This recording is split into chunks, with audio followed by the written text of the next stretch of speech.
மழை வெள்ளத்தில் மயானம் மூழ்கியதால் பைபாஸ் சாலையோரம் மூதாட்டியின் உடல் எரியூட்டப்பட்ட அவலமும் அதை பார்த்து மூதாட்டியின் கணவர் கண்கலங்கிய நிகழ்வும் மனதை ரணமாக்கியுள்ளது. இதுகுறித்து விரிவாக பார்க்கலாம். கடலூர் மாவட்டம் காட்டுமன்னார் கோயில் அடுத்த குமராட்சி ஊராட்சியில்தான் இந்த அவலம் அரங்கேறியுள்ளது. தமிழ்நாடு முழுவதும் பெய்த மழையின் காரணமாக காட்டுமன்னார் கோயில் உள்ளிட்ட பகுதிகளில் குளம், ஏரிகள் உள்ளிட்டவை வெள்ளத்தால் நிரம்பியுள்ளன. இது போதாது என வீராணம் ஏரியிலிருந்தும் உபரி நீர் திறக்கப்பட்டதை தொடர்ந்து குமராட்சி உட்பட 20க்கும் மேற்பட்ட கிராமங்களை வெள்ளம் சூழ்ந்திருக்கின்றன. விளைநிலங்களோடு சேர்ந்து கிராமங்களிலிருந்த இடுகாடுகளும் வெள்ளத்தில் மூழ்கியுள்ளன. இந்த சூழலில்தான் குமராட்சி ஊராட்சியைச் சேர்ந்த கலியமூர்த்தி என்பவரது மனைவி ராஜகுமாரி என்ற மூதாட்டி உடல்நலக்குறைவால் உயிரிழந்திருக்கிறார்.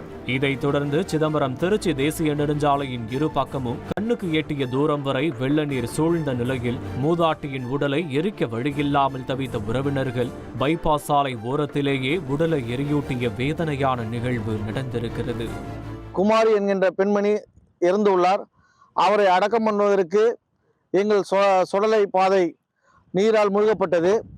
ஆகையால் இந்த தேசிய நெடுஞ்சாலை ஓரமாக அவரை நேற்று அடக்கம் பண்ணக்கூடிய சூழ்நிலை ஏற்பட்டது. எரித்த சடலத்தின் அருகே அவரது கணவர் கலியமூர்த்தி நிர்கதியாக கவலையுடன் நின்றிருந்ததை சாலையில் சென்ற வாகன ஓட்டிகள் அதிர்ச்சியுடனும் வேதனையுடனும் பார்த்து கடந்து சென்ற சம்பவம் மனதை ரணமாக்கியுள்ளது.